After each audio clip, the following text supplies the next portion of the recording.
कांग्रेस एक तरफ खुद को फिर से स्थापित करने के लिए संघर्ष कर रही है, आर्थिक रूप से मजबूत होने का मसला भी है। विधानसभा चुनाव में करारी हार, लोकसभा चुनाव में अपनी इकलौती सीट गंवाने, अमरवाड़ा उपचुनाव में भी हार का मुंह देखने के बाद अब उसके सामने कई चुनौतियां हैं। आर्थिक तंगी से उबरने के लिए अब वो एक अभियान शुरू करने जा रही है, जिसमें कांग्रेस कार्यकर्ताओं से 100 रुपए लिए जाएंगे।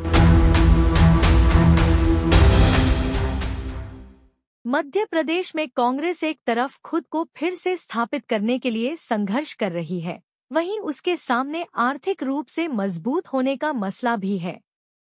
विधानसभा चुनाव में करारी हार, लोकसभा चुनाव में अपनी इकलौती सीट गंवाने और अमरवाड़ा उपचुनाव में भी हार का मुंह देखने के बाद अब उसके सामने कई चुनौतियां हैं।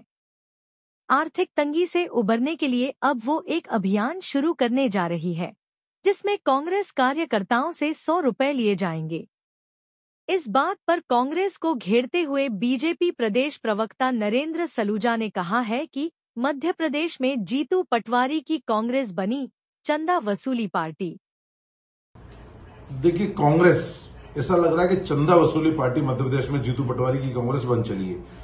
कांग्रेस ने अभी देश भर में अभियान चलाया, डोनेट फॉर देश भर में चंदा उगाया, मध्य प्रदेश में चंदा उगाया, लेकिन उसके बाद भी ऐसा लग रहा है कि जीतू पटवारी की कांग्रेस बाज नहीं आ रही। उसके बाद हमने चुनाव में देखा कि नोट और वोट मांगने निकल पड़े कि वोट भी दो, नोट भी दो, उसको लेकर भी बड़ी राशि एकत्रित की। अब जीतू पटवारी का एक नया बयान सामने आया है कि वो 100 रुपए हर कांग्रेस के कार्यकर्ता से लेंगे। अरे 5 रुपए में आपका प्राथमिक सदस्य कांग्रेस का बन जाता है, अब कह रहे विचारधारा से जोड़ने के लिए 100 रुपए लेंगे। तो ये क्या मध्य प्रदेश का अभियान कोई अलग से चंदा वसूली का चल रहा है? और हम जब कमलनाथ जी थे, जब इस तरह का बयान कई नेताओं का सामने आया था कि एक बड़े धनाढ्य हैं, बड़े कारपोरेट हैं, तो पार्टी के खर्चे चलाने के लिए उनको कहीं न कहीं बनाया गया। तो जीतू पटवारी को जब उनको हटा के बनाया गया, तब भी कहा गया कि जीतू पटवारी बड़े धनाढ्य हैं, बड़े पैसे वाले हैं, तो कहीं ना कहीं पार्टी को आर्थिक संकट है, इसलिए उन्हें बनाया गया। लेकिन जीतू पटवारी तो वसूली में लग गए। अब कांग्रेस के कार्यकर्ता ही दबी जुबान से इसे जजिया कर बता रहे हैं। अब वो कह रहे हैं कि जो चुनाव के समय हवाई यात्रा जीतू पटवारी ने की लोकसभा चुनाव के समय, उसका करोड़ों रुपए का कोई बिल बकाया और उसके लिए शायद इस तरह की राशि एकत्रित की जा रही। कोई कह रहा है कि जो पीसीसी में वास्तु दोष के नाम पे जो साज सज्जा पे लाखों रुपए खर्च किए गए, उसकी वसूली के लिए इस तरह अभियान चलाया जा रहा है। तो क्या कांग्रेस नेताओं की हवाई यात्रा के लिए, उनके कक्ष के कार्यालय की साज सज्जा के लिए, उनके ऐशो आराम के लिए, उनके महंगे शौकों के लिए, उनके घूमने के लिए, उनकी साज सज्जा के लिए इस तरह की वसूली कांग्रेस के कार्यकर्ताओं से की जा रही? ऐसा तो कांग्रेस में कभी देखने में नहीं मिला। तो कांग्रेस के कार्यकर्ता ही दबी जुबान से इसे जजिया कर बता रहे, और इस वसूली को अवैध बता रहे हैं। उनका कहना है कि क्या इससे कांग्रेस के नेतृत्व से जीतू पटवारी ने इस प्रकार की अनुमति ली है, और इस प्रकार पहले ही तो कार्यकर्ता संघर्ष कर रहा है, शोषण का शिकार हो रहा है, और ऐसे में अब ये नई वसूली, इसको लेकर सवाल खड़े हो रहे हैं और ऐसा लग रहा है कि बड़ा विरोध जल्द सामने आएगा।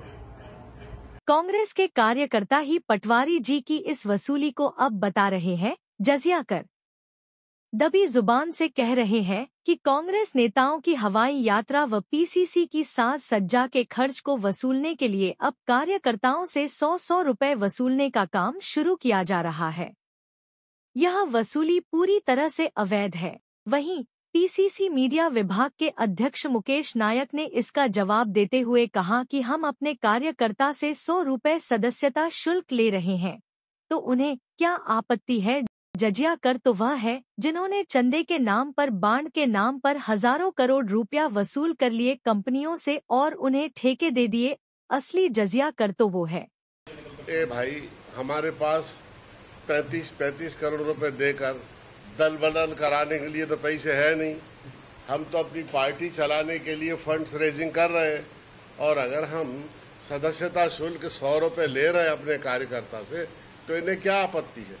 जजिया कर तो वो है जो इन्होंने चंदे के नाम पर बाउंड में हजारों करोड़ रुपए जो वसूल कर लिए कंपनियों से और उन्हें ठेके दे दिए। ये है जजिया कर।